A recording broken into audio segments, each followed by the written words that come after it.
இந்த பார்ட்டில் check given and check received பற்றி தான் பார்க்க போகிறோம். இதுக்கு முன்னாடி கூட சிடிஎம்னா என்னன்னு பார்த்துருந்தோம். பிஸ்னஸ்லேருந்து சிடிஎம் மூலமாக கேஷ் அனுப்பணும் அப்படின்னா கேஷ் அக்கௌண்ட், மற்றவங்க யாராச்சும் சிடிஎம் மூலமாக கேஷ் நமக்கு அனுப்புனாங்கன்னா அது பேங்க் அக்கௌண்ட்டுன்னு சொல்லி பார்த்துருந்தோம். பிகாஸ் ரெண்டுமே பேங்க் அக்கௌண்ட்டு கீழே வராது அப்படிங்கிறதுக்காக நான் கொடுத்துருந்தேன். இங்கேயும் செக் கிவன் அண்ட் செக் ரிசீவ்டில் சின்ன டிஃப்ரென்ஸ் இருக்குது.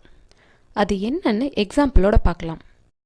Check given for particular expenses R person, அதாவது ஒரு பர்டிகுலர் எக்ஸ்பென்சஸுக்கோ இல்லை ஒரு பர்டிகுலர் பர்சனுக்கோ நம்ம பிஸ்னஸ் மூலமாக செக் கொடுக்கறது. இந்த பிக்சர்ஸ் பாருங்கள். ஒரு பிஸ்னஸ் இருக்குது, ஏதோ ஒரு ஆப்ளிகேஷன் அங்கே க்ரியேட் ஆனதுனால இப்போது செக்கை கொடுக்குது. யாருக்கு? ஒரு சப்ளையருக்கு. இப்போது இந்த சப்ளையர் அந்த செக்கை வாங்கிட்டு வந்து அவங்க வச்சுக்குவாங்க. அவங்களுக்கு தேவைப்படும் பொழுது பேங்க்கில் போய் அந்த செக்கை கொடுத்துட்டு மணியை வித்ட்ரா பண்ணிக்குவாங்க. ஸோ இந்த சப்ளையர் மணியை வித்ட்ரா பண்ணும் பொழுது யாரோட பேங்க் அக்கௌண்ட்லேருந்து இது கம்மியாகும்? ஆப்வியஸாக அந்த பிஸ்னஸோட பேங்க் அக்கௌண்ட்லேருந்து தான். ஏன்னா நம்ம தான் செக்கை இந்த சப்ளையருக்கு கொடுத்தோம். அந்த செக்கை அந்த சப்ளையர் போய் பேங்க்லேருந்து அதோட காசை எடுக்கும் பொழுது நம்மளோட பேங்க் அக்கௌண்ட்லேருந்து தான் மணி வந்து கம்மியாகும். ஒன்று நல்லா ஞாபகம் வச்சுக்கோங்க, பிஸ்னஸ் செக்கு கொடுத்துச்சு அப்படின்னா கண்டிப்பாக அது பேங்க் அக்கௌண்ட்டை தான் சேரும். இப்போ இதுக்கு ஒரு எக்ஸாம்பிள் டிரான்சாக்ஷன் பார்க்கலாம். Purchased goods and paid through cheque. So கூட்ஸை பர்ச்சேஸ் பண்ணிவிட்டு செக் மூலமாக பேமெண்ட் பண்ணியிருக்கோம். அக்கௌண்ட்டை ஐடென்டிஃபை பண்ணிடலாம். பர்ச்சேஸ்டு கூட்ஸ் அப்படிங்கிறதுனால பர்ச்சேஸ் அக்கௌண்ட். இந்த இடத்துல பர்ச்சேஸ்டு கூட்ஸுக்கு பதிலாக யாராச்சும் ஒரு பர்சன் நேம் கொடுத்துருந்தாங்க அப்படின்னா அந்த பர்டிகுலர் பர்சன் நேம் தான் நம்ம இங்கே எழுதணும். இன்னொரு account paid through cheque. So check மூலமாக பேமெண்ட் பண்ணுறோம் அப்படின்னா மேலே நான் கொடுத்துருக்க பிக்சரில் பாருங்கள், பிஸ்னஸ் செக் கொடுக்குது, சப்ளையர் அதை வாங்கி கொண்டு போய் பேங்க்கில் கொடுத்து அதுக்கான அமௌண்ட்டை எடுத்துக்கிறாரு. ஸோ இந்த ப்ராசஸில் ஆக மொத்தத்தில் பிஸ்னஸுடைய பேங்க் அக்கௌண்ட்டில் இருந்து தான் அந்த காசு போகுது. ஸோ பேங்க்கு தான் இங்கே கேஷ் கொடுக்குது அப்படிங்கிறதுனால பேங்க் அக்கௌண்ட்டு தான் எடுத்துக்கணும். Next classify. பர்ச்சேஸ் அப்படிங்கிறது நாமினல் அக்கௌண்ட். ரூல் படி பர்ச்சேஸ் அப்படிங்கிறது எக்ஸ்பென்சஸ் அப்படிங்கிறதுனால nominal account debit all expenses and losses. So purchase அக்கௌண்ட்டை டெபிட் சைடில் போடணும். அடுத்தது பேங்க் அக்கௌண்ட்.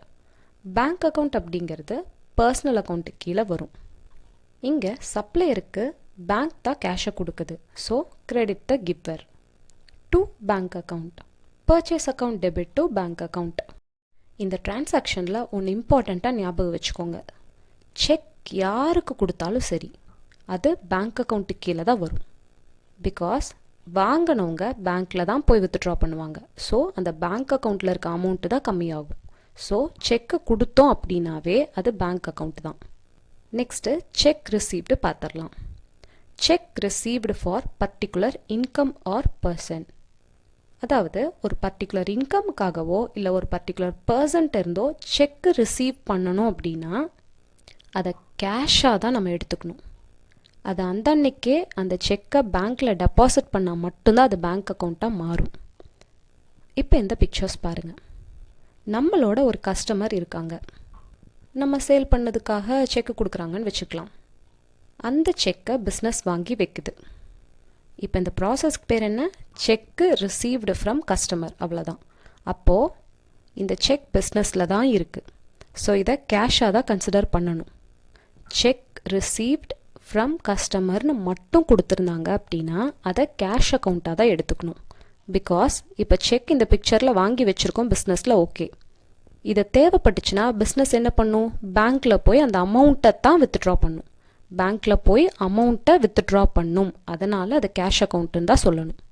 இப்போது சில சமயங்களில் குவெஸ்டனில் கொடுத்துருப்பாங்க, check received from customer and deposited in the same day அப்படின்னு சொல்லி.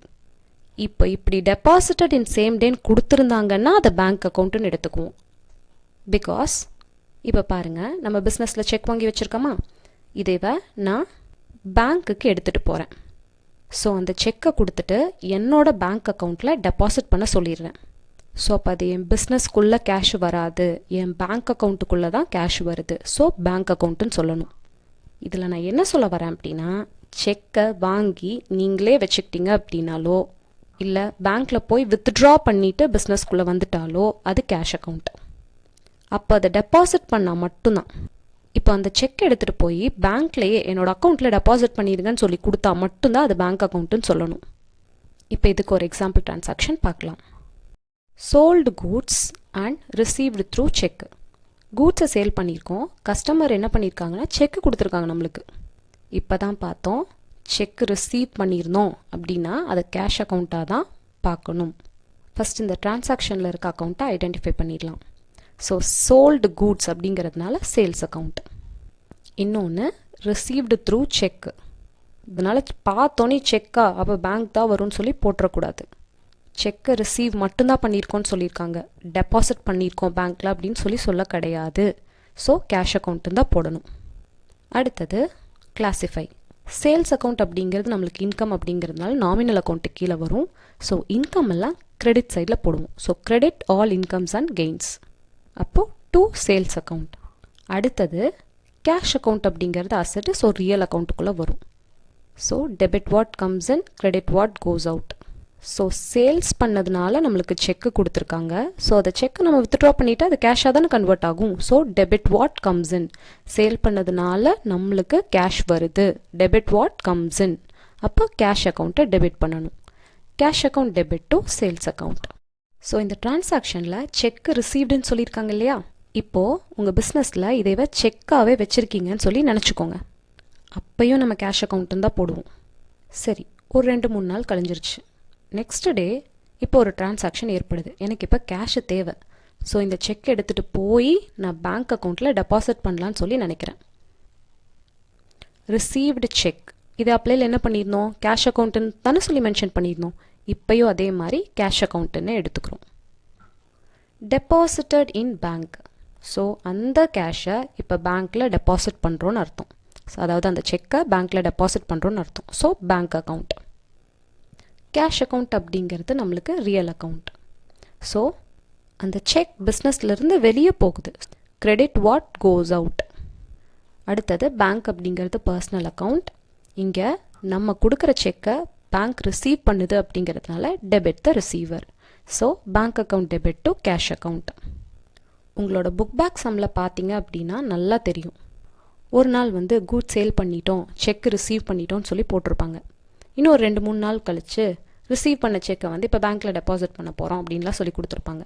ஸோ இப்போ இதுக்கு sold goods and received through check அப்படின்னு சொல்லி பார்த்தாவே ரிசீவ்டு செக் தானே, அப்போ என் பிஸ்னஸில் தான் வச்சுருக்கேன்னு அர்த்தம். இன்னும் நான் அதை போய் பேங்க்கில் அதை கேஷாக மாற்றலை, இன்னொன்று அதை பேங்க் அக்கௌண்ட்லேயும் நான் போட கிடையாதுன்னு அர்த்தம்.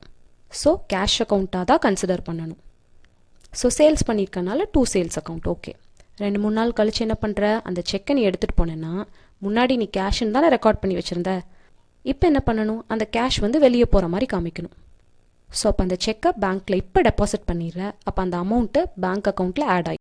இப்போது இப்படி தனித்தனியாக கொடுக்காம, அதாவது கூட்ஸை ஒரு நாள் சேல் பண்ணிவிட்டு செக்கை ரிசீவ் பண்ணிட்டோம், இன்னும் 2-3 நாள் கழித்து ரிசீவ் பண்ண செக்கை பேங்க்கில் டெபாசிட் பண்ணோம் இப்படின்னு சொல்லி தனித்தனியாக கொடுக்காம ஒரே டிரான்சாக்ஷன்லேயே sold goods and received cheque same day it deposited in பேங்க்னு சொல்லி மென்ஷன் பண்ணியிருந்தாங்கன்னா இப்போ நம்ம பேங்க் அக்கௌண்ட்டுன்னு போடுவோம். ஏன்னா அந்த நாளே டெபாசிட் ஆயிடுச்சு அந்த செக் பேங்க்கில். ஸோ இப்போ பேங்க் அக்கௌண்ட்டுன்னு தான் போடுவோம்.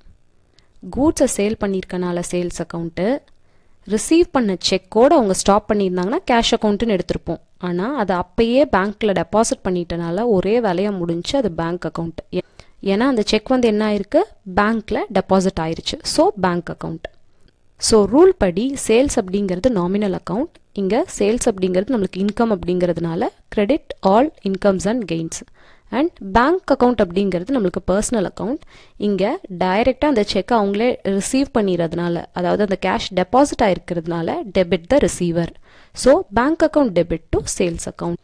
நல்லா ஞாபகம் வச்சுக்கோங்க, எல்லாத்தையும் பிஸ்னஸ் பாயிண்ட் ஆஃப் வியூவில் தான் பார்க்கணும். இப்போ பிஸ்னஸ் மூலமாக செக்கு நம்ம யாருக்கு கொடுத்தாலும் சரி, அது பேங்க் அக்கௌண்ட்லேருந்து தான் கம்மியாக போகுது. ஆனால் செக்கு யாராச்சும் நமக்கு கொடுத்தாங்க அப்படின்னா அது நம்ம கையில் இருக்கிற வரைக்கும் அது கேஷ் அக்கௌண்ட் தான். இல்லை எடுத்துகிட்டு போய் அதை கேஷாக கன்வெர்ட் பண்ணாலும் அது கேஷ் அக்கௌண்ட் தான். எப்போ அதை டெபாசிட் பண்ணுறோமோ அப்போ தான் பேங்க் அக்கௌண்ட்டுன்னு அதை சொல்லணும். தேங்க்யூ.